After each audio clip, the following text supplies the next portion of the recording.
Сәлем қыздар, полуфабрикат ретінде, яғни морозильникте қатыруға келетін тефтели жасап көрсетемін. Фарш, пияз, тұз, қара бұрыш және күріш барлығын бір ыдысқа салып біріктіреміз, араластырамыз.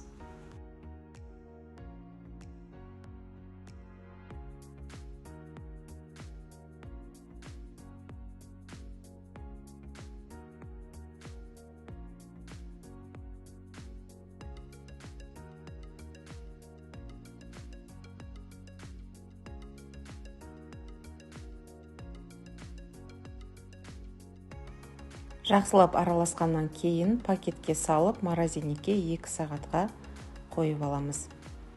Егер морозильниктеріңіз жай қатыратын болса, онда 3 сағатқа салып алыңыздар.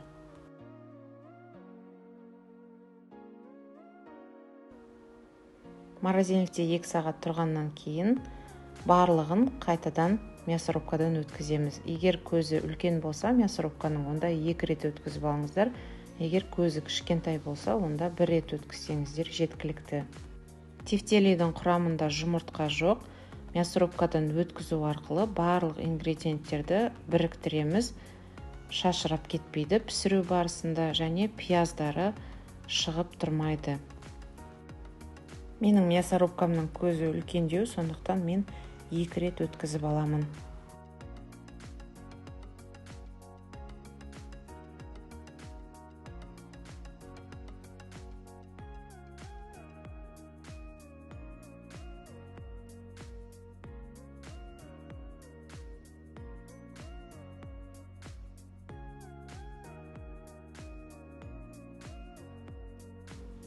Дайын болған фаршымызды 70 граммнан өлшеп аламыз және қолымызды суық суға малай отырып, дөңгелектеп шарик жасаймыз.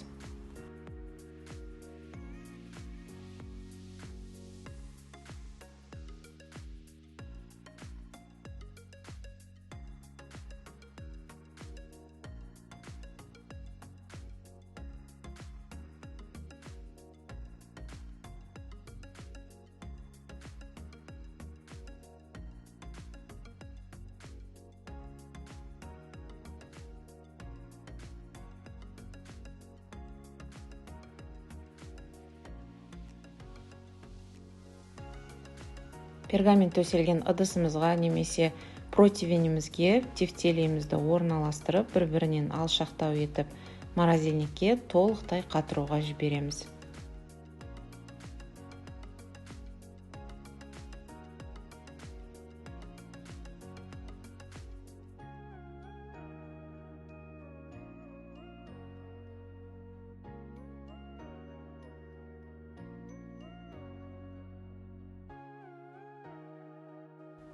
Міне біздің тефтелиларымыз дайын. Жасап көріңіздер, өте дәмді, сочный болып шығады. Уақыттарыңыз тығыз кезде керемет көмекші болады.